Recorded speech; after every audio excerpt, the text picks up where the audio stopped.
Thomas was a tank engine who lived at a big station. He had 6 small wheels, a short stumpy funnel, a short stumpy boiler, and a short stumpy dome. He was a fussy little engine, always pulling coaches about. He pulled them to the station ready for the big engines to take out on long journeys. And when trains came in and the people had got out, he would pull the empty coaches away so that the big engines could go and rest. He was a cheeky little engine too.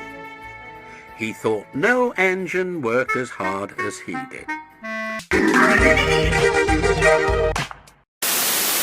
So he used to play tricks on them. He liked best of all to come quietly beside a big engine dozing on a siding and make him jump. Wake up, lazy bones, why don't you work hard like me?